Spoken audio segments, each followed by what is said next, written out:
नाजरीन, आपको अपडेट करें सहवन शरीफ से, जहां हमारे नुमाइंदा खसूसी वकार अली मल्लाह के मुताबिक वफाकी हुकूमत की ज़्यादतियों और महंगाई के खिलाफ जाम शोरों में एहतजाजी मुजाहिरा किया गया।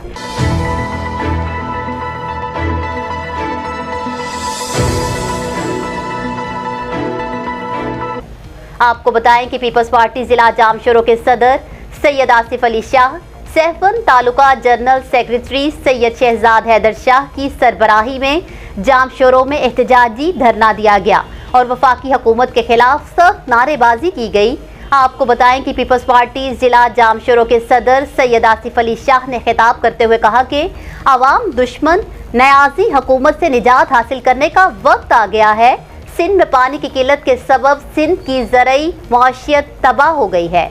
उन्होंने मुतालबा किया कि सिंध से पानी की किल्लत खत्म की जाए। उन्होंने कहा कि वफाकी हुकूमत ने लोगों को 1 करोड़ नौकरियां देने का वादा किया था, वो नौकरियां तो ना दे सकी, लेकिन बेरोजगार करने का सिलसिला जारी है।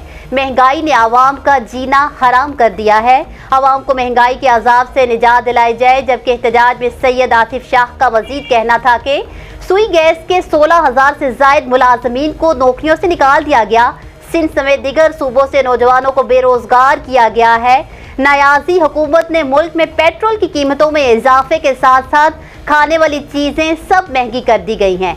जबकि महंगाई और बेरोजगारी के सबब गरीब लोगों का जीना दुश्वार हो गया है। आपको बताएं कि एहतजाजी धरने में Pakistan peoples party, Amanullah Shahani, Mohan Lal, Pakistan people party के ओहदेदारान और जयालों की बड़ी तादाद ने शिरकत की और वफाकी हुकूमत की आवाम दुश्मन पॉलिसियों के खिलाफ शदीद नारेबाजी की गई। न्यूज़ स्टूडियो से फिल वक्त इतना ही। मज़ीद अपडेट्स के लिए देखते रहिए BBC 11 हेडलाइंस न्यूज़।